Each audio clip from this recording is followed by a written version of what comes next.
uHoseya 5. Yizwani lokhu nina baphristi. Nilalele nina ndlu ka-Israyeli. Nibeke indlebe nina ndlu yenkosi. Ngokuba ukwahlulela kukinina. Lokhu nanilugibe eMispa nenetha elenekwe eThabori. Abahlubuki bashone phansi ngokuhlaba kwabo. Kepha ngingumlayi wabo bonke. Ngiyamazi mina u-Efrayimi. U-Israyeli akafihlekile kimi. Ngokuba manje Efrayimi ufebile. U-Israyeli uzingcolisile. Abenzi izenzo zokuba babuyele kuNkulunkulu.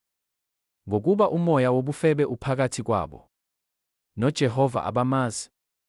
Ukuzidla kuka-Israyeli kuyafakaza ebusweni bakhe. O-Israyeli no-Efrayimi bayakukhubeka ngobubi babo. Naye uJuda uyakukhubeka kanye nabo. Bayakuhamba nezimvu zabo nezinkomo zabo. Ukuyofuna uJehova. Kepha abayikumfumana. Umonyukile kubo. Bamkhohlisile uJehova. Ngokuba bazalile abantwana abangabafokazi.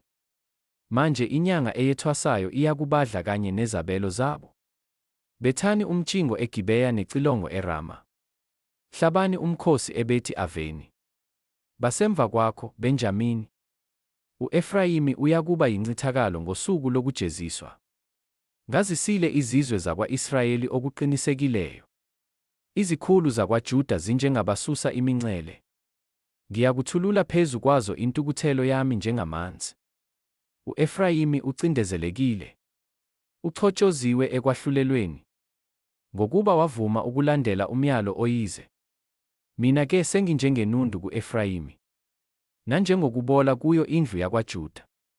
Lapho u-Efrayimi abona isifo sakhe. NoJuda isilonda sakhe. U-Efrayimi waya e-Asiriya. Wathumela enkosini uJarebi. Kepha ingeniphulukise. Ayinakusipholisa isilonda senu. Ngokuba ngiyakuba njengengonyama ku-Efrayimi.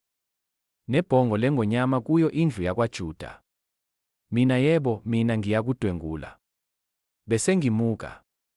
Ngiyakususa kungekho owophulayo. Ngiyakuhamba ngibuyele endaweni yami. Baze bazithwese icala labo. Bafune ubuso bami. Osizini lwabo bayakungifunisisa.